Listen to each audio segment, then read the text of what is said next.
Hello there, my name is Kuma, and today I want to talk about lore.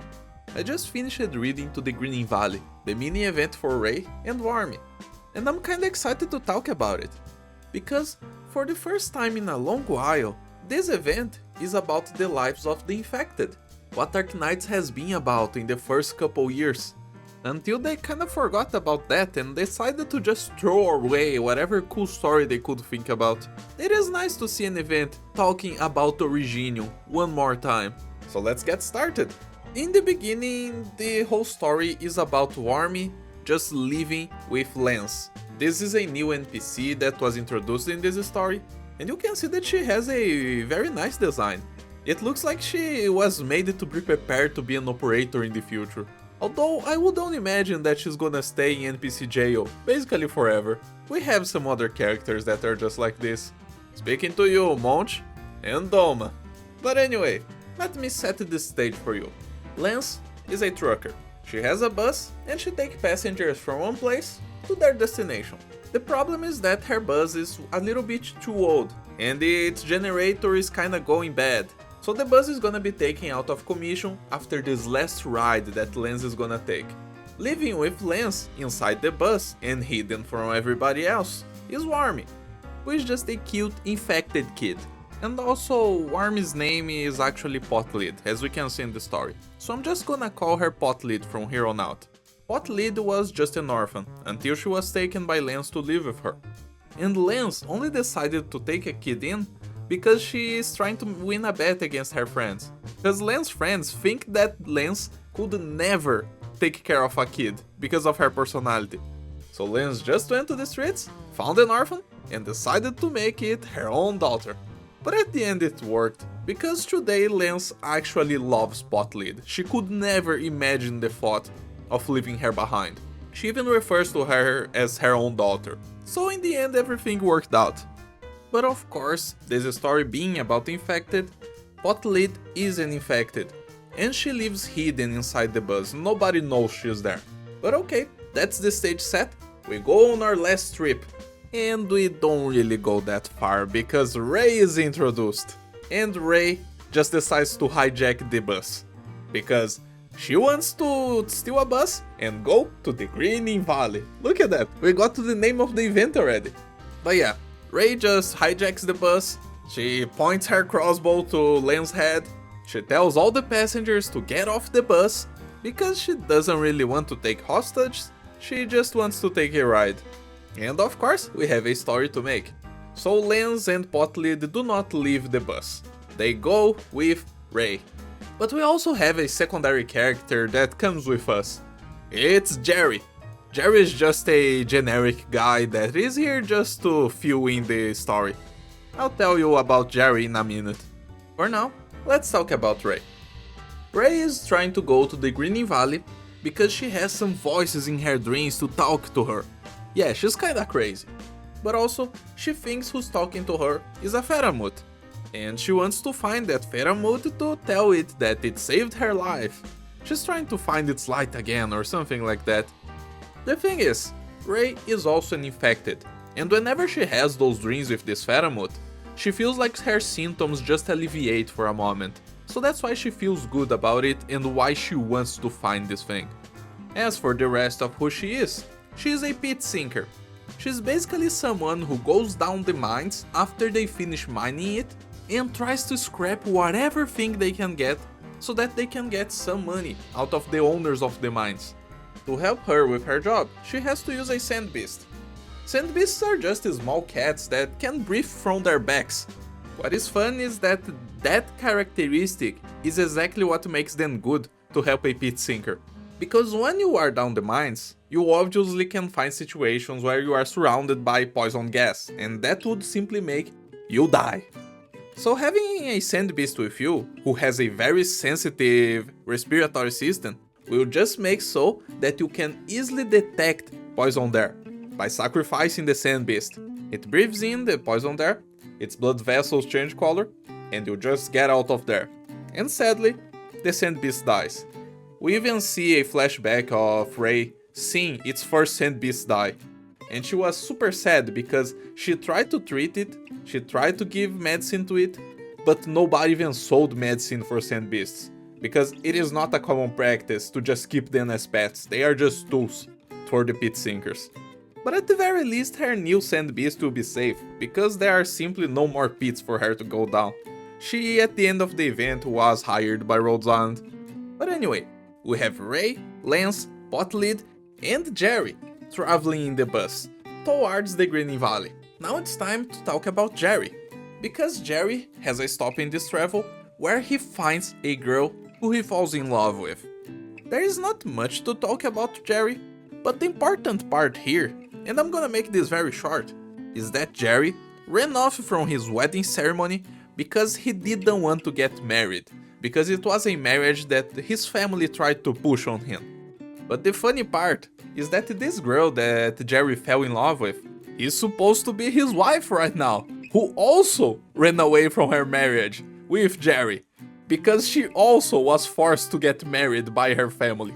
And now they just love each other, and they end up just getting married anyway, after getting to know each other and after they both just ran from their marriage. So that's Jerry for you. I told you he was not very important.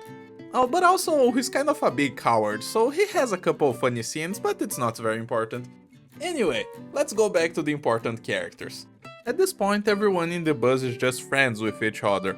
After Ray told Lance her story and how she wants to find the Faramut, Lance was very happy that she could finally have Ray take her crossbow out of her face. Now they're just working together.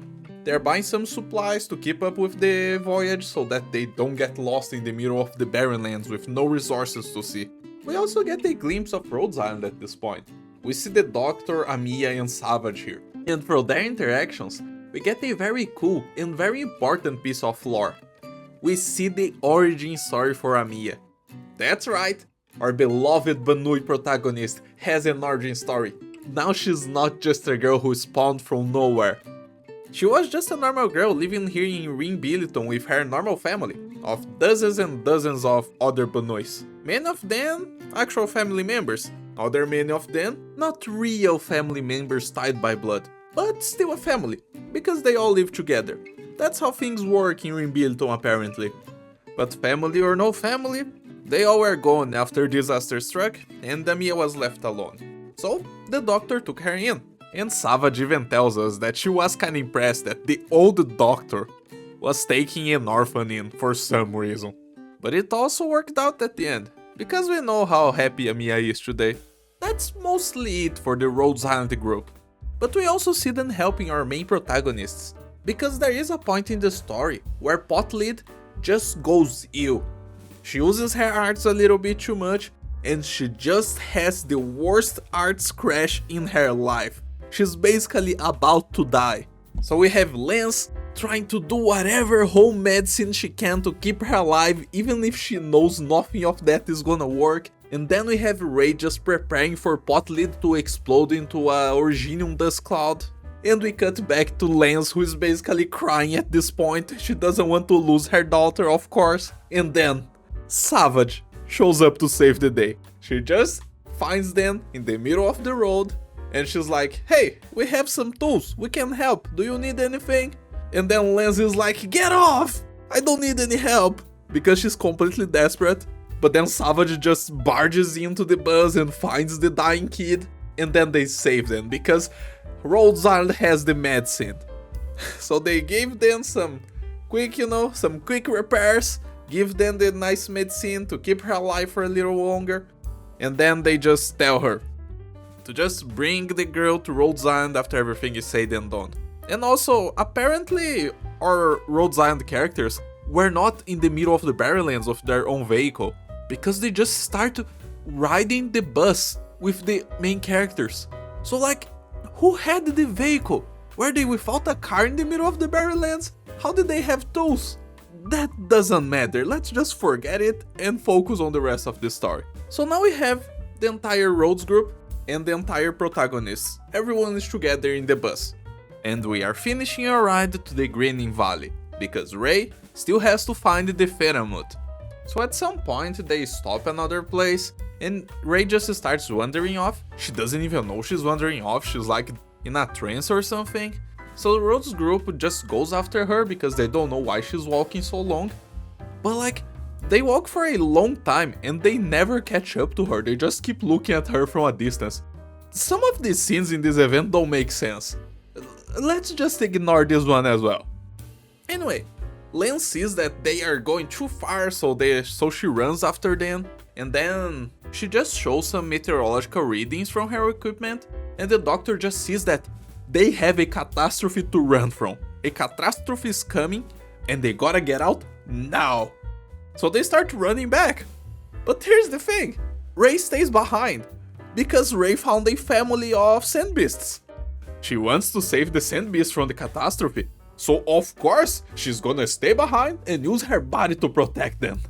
Anyway, at this point, we don't know if she's just hallucinating or if this actually happens, but she is taken by the sand beasts to a cavern where she finds the Pheramut, and it is completely encased into the earth. Like, Ray doesn't even meet the height of a third of the Pheramut's eye, and that is basically the entire thing we see of that guy. Ray tries to tell the Pheramut how the Pheramut saved her and how happy she is to finally find him, and then the Pheramut is like, how could I save you if I'm here stuck? I can barely move here. How could I have saved you? And I guess that made Ray just realize that, yeah, she's searching for something that doesn't exist. There is no savior to help her right now. But at least she's happy that she found the Pheramut. Anyway, when our main group realizes that Ray is missing, they just kinda find her, besides their bus. So, whatever happened, she found a way to come back. Maybe that actually happened and the Sand Beast just brought her back.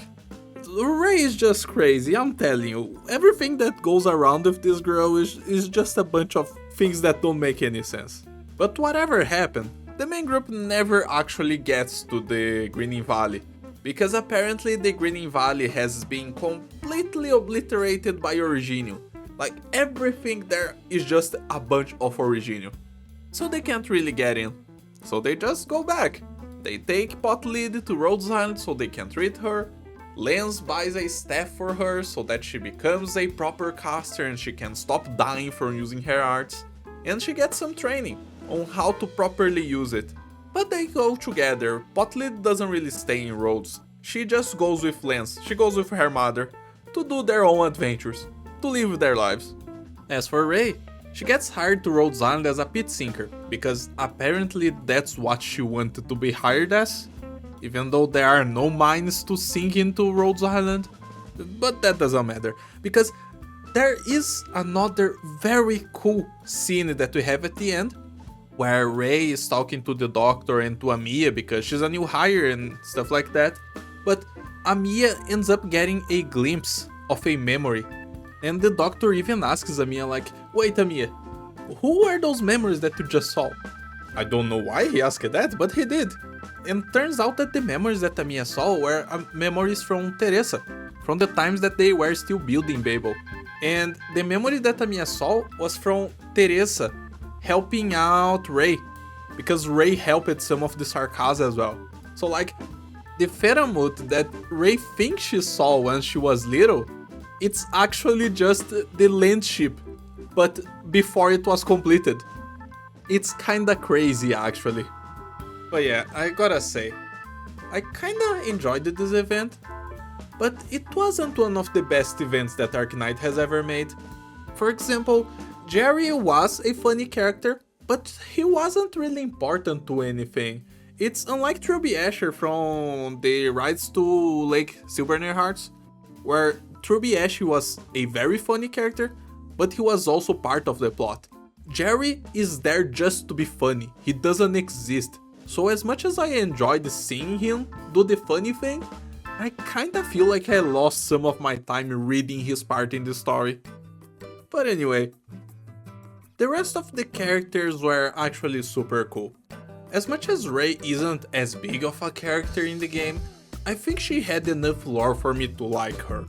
As for Wormy, she is a very precious kid and she has some nice dynamic with her mom. And also, I need Lance as a playable character, so let me just hope for that. But when all is said and done, I am just sad that we're gonna have another huge period where we're not gonna get any more stories about the infected, and they are just gonna be forgotten again. But that's it. If you enjoyed this lore talk, you can leave me a like, and you can tell me your opinions about this event in the comments. And I hope everyone has a very nice day. Peace out.